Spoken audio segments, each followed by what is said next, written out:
This is the lesson for handout 1 titled Volume of Cylinders. It's just a preview for our upcoming test, and what they asked us to do for number 1 is compare the volumes of these two shapes. We've got a cylinder and we've got a square prism. So a prism is just a shape with edges, and it also has two bases that are exactly the same, and that's what we have here on top, and one that's hidden down here on the bottom. So if I drew the hidden lines, that's what it would end up looking like.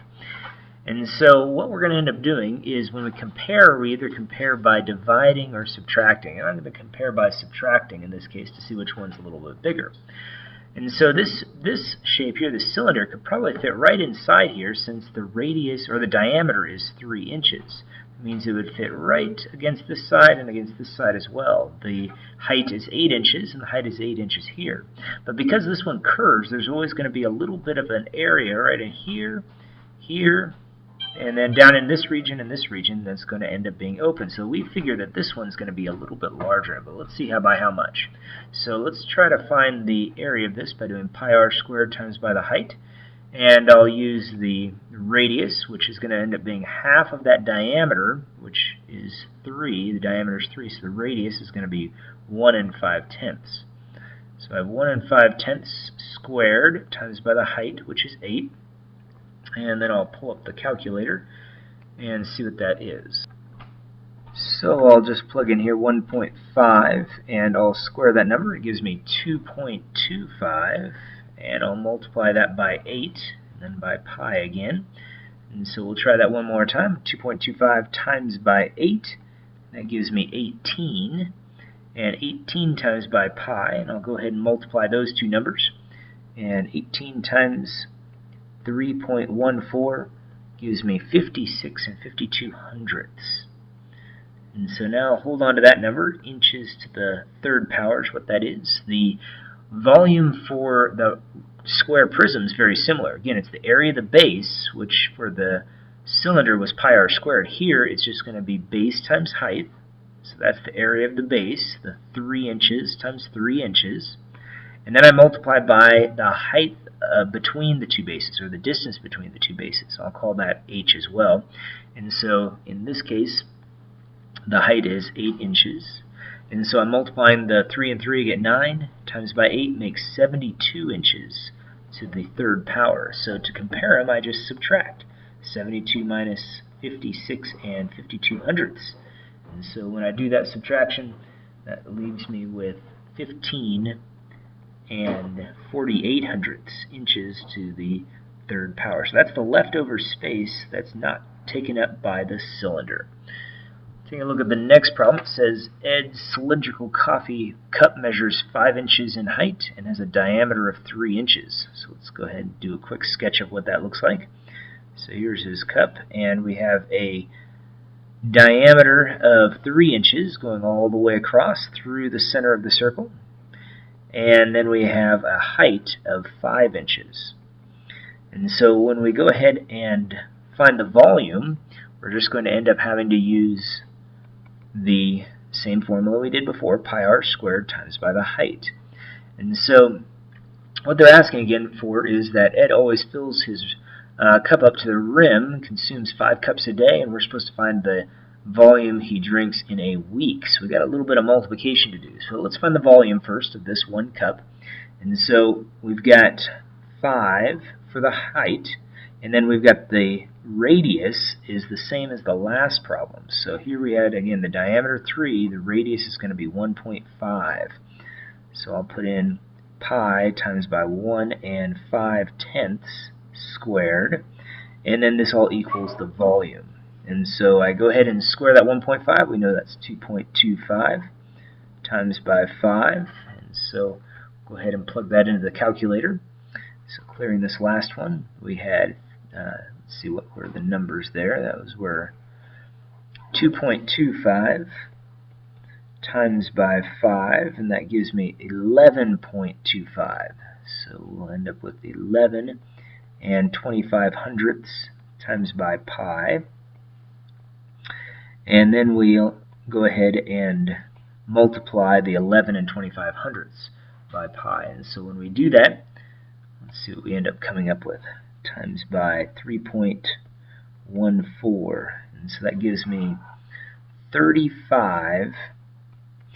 And what were the other numbers there? They were 0.325. And so this is the amount of coffee that he consumes in 1 cup. So this is the volume for 1 cup. But he drinks 5 cups a day. So let's find out how much he drinks in 5 days.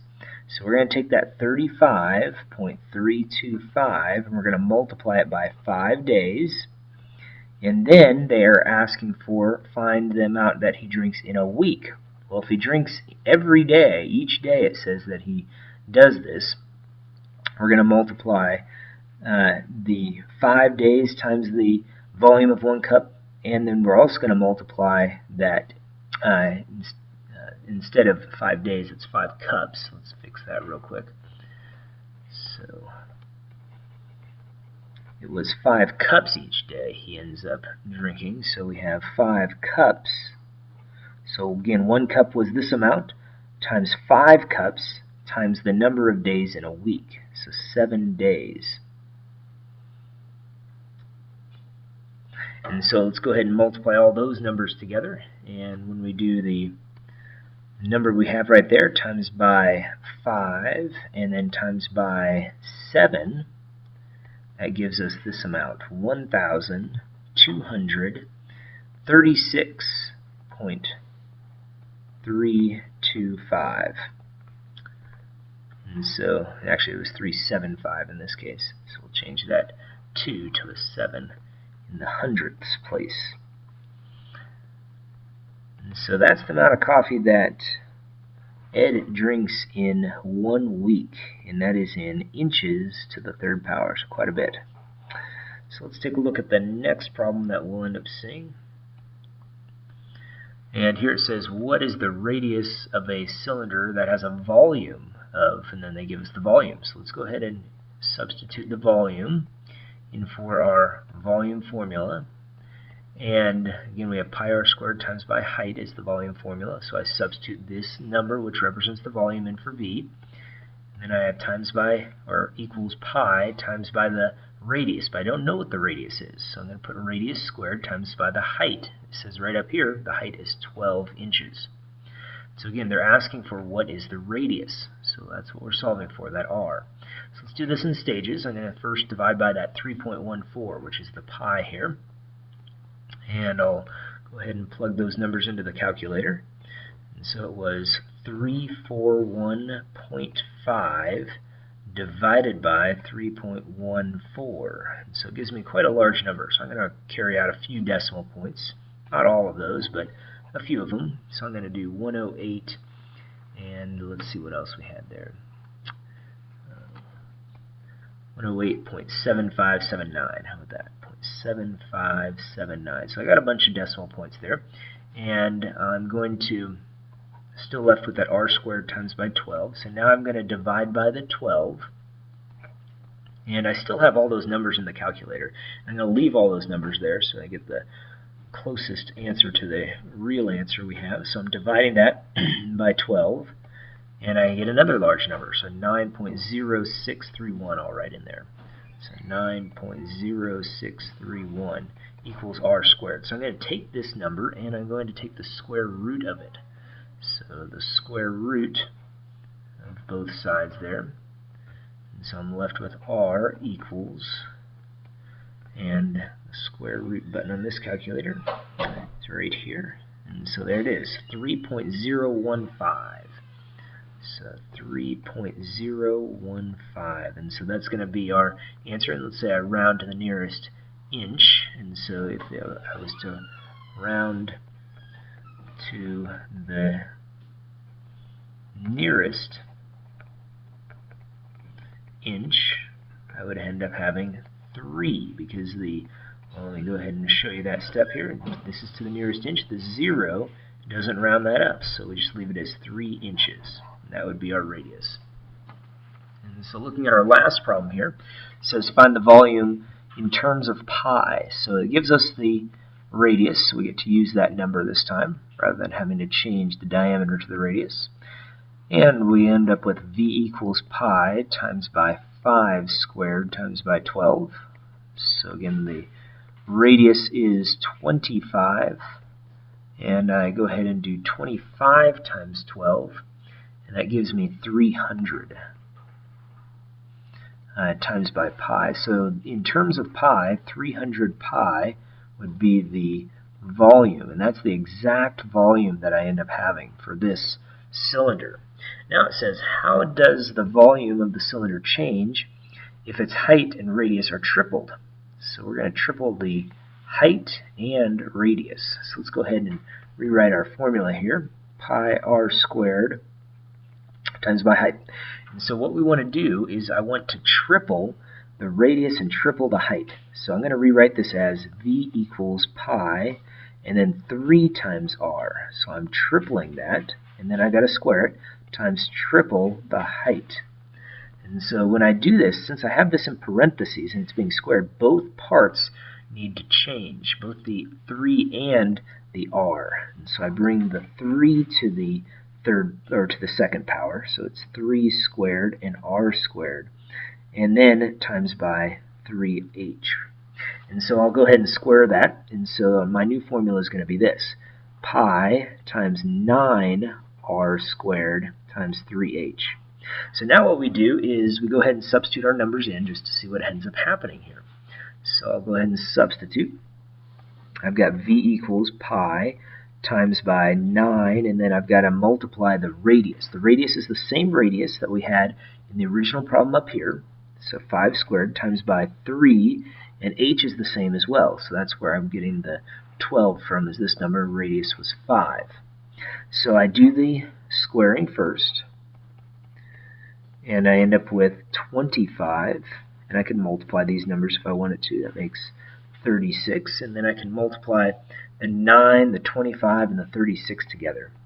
And so when I do that, I end up with 8,100. And so the volume equals 8,100 pi. So I want to compare these two. How does the volume change, it says. So what I'm going to end up doing is I'm going to take the 8,100 pi, and instead of subtracting, I'm going to divide. I want to find out how many times bigger it ended up getting. So times larger means that I'd want to divide.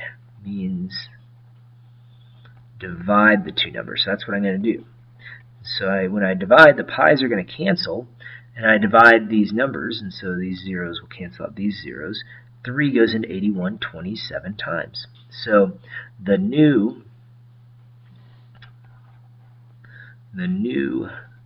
cylinder